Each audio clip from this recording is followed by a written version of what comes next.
Hi everyone, it's Mrs. Wine. Welcome back to art class. Today for our studio session goal, we will be selecting colors that contrast, and we will be creating basic geometric shapes for the background of our collage. So let's take a quick look at these two Matisse examples.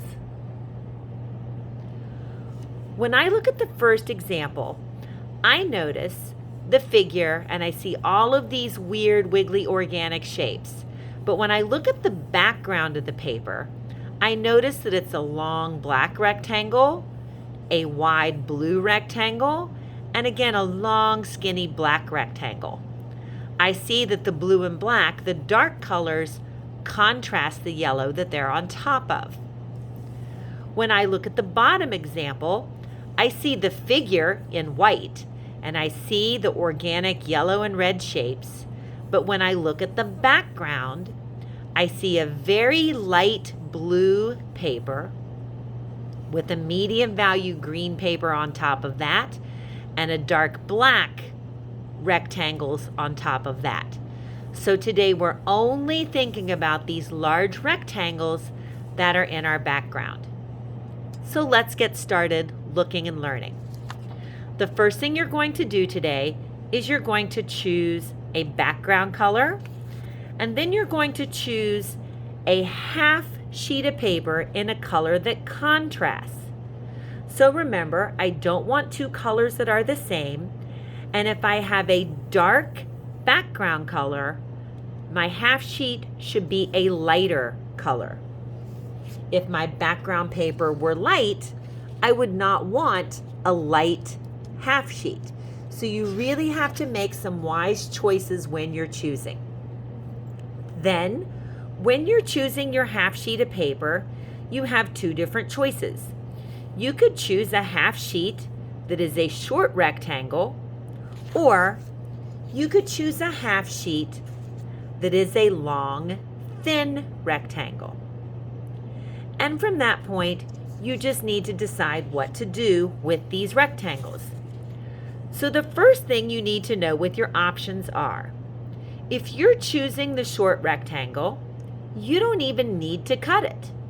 If you think your cutting skills are not great and you don't want to do very much cutting in this project, you could simply decide where to place this and glue it on. I would recommend, if you're just doing one, don't put it directly in the middle.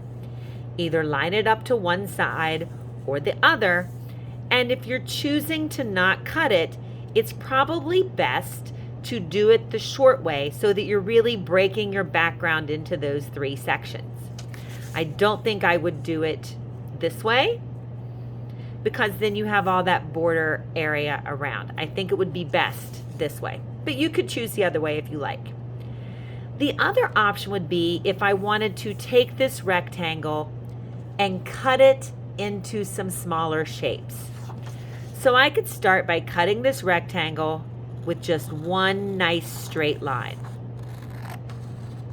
Remember, I'm not trying to cut a shape out of this. I'm just trying to cut this rectangle into a couple of different shapes. Then when I'm deciding where to place this, I could decide to have it touch and overlap in the middle,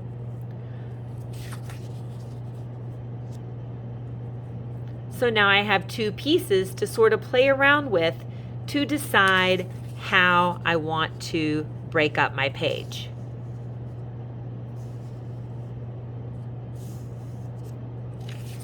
And again, I could certainly float these two in the middle if I wanted to do that. The other option would be is if I wanted to make one more cut, maybe I could cut this across one more time, nice and straight. And now I have three pieces I can play with. I can have a large piece to this side. And again, I either like to have those pieces touch corner to corner, or I like to have them overlapping a little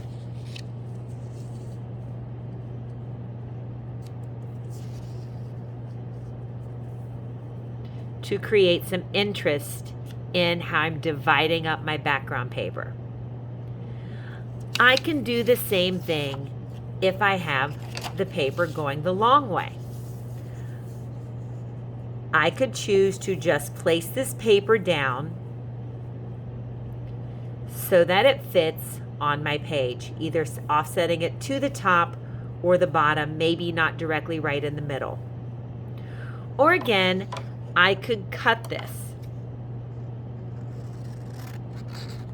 A nice straight cut, super straight, and now I have a couple different pieces I could play with.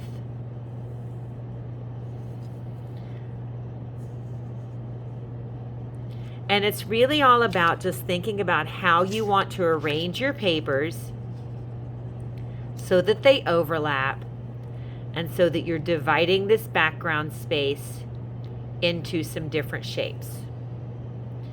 And again, if I wanted to make one more cut, but I really don't think I would want to work with more than 3 pieces. You don't want your background to become too complex. You want it to be something that is just dividing up your space so that you can add your people in and your shapes in later. Once you have an idea that you like, then you're simply going to glue it in place. Make sure you're working to balance your papers on the page, and then glue all edges securely. I hope you enjoy creating your simple background. If you have any questions in class, you can certainly create your arrangement and then ask me to come look at it before you glue. And once you have that arrangement, you're ready to glue and check your edges. Have a wonderful week, and until next time, keep on creating.